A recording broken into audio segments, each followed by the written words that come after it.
भुसावळ शहरात चायनीज विक्रेत्या महिलेकडे आढळला गावठी कट्टा. महिलेकडे कट्टा आढळल्याची भुसावळ शहरातील इतिहासातील प्रथमच घटना. भुसावळ शहरात चायनीज विक्री करणाऱ्या एका 32 वर्षीय महिलेकडे गावठी कट्टा आढळल्याने शहरात मोठी खळबळ उडाली आहे. बुधवार दिनांक 14 रोजी दुपारी 2 वाजेच्या सुमारास न्यायालयासमोर ही कारवाई शहर पोलिसांनी केली. सायंकाळी उशिरापर्यंत या महिलेची चौकशी सुरू होती व गुन्हा दाखल करण्याची प्रक्रिया सुरू असल्याची माहिती सूत्रांनी दिली.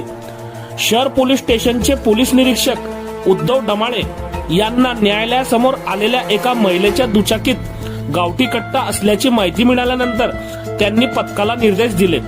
पोलीस कर्मचारी राहुल बेहिनवाल व दीपक शेवरे आदींनी घटनास्थळी जात महिलेच्या स्कूटीची डिक्की तपासली असता त्यात गावठी बनावटीचा कट्टा आढळल्याने तो जप्त करण्यात आला. तसेच महिलेच्या चौकशी कामी ताब्यात घेण्यात आले.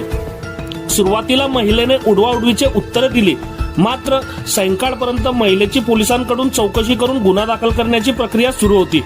सदरील महिलेचा चायनीज विक्रीचा व्यवसाय असून तिने हा कट्टा का व कोणाकडून आणला याबाबतची चौकशी पोलिसांकडून सुरू आहे.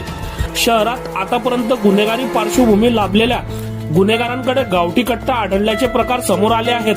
मात्र प्रथमच व्यवसाय करणाऱ्या महिलेकडे गावठी कट्टा आढळल्याने या बाबीला विशेष महत्त्व आहे.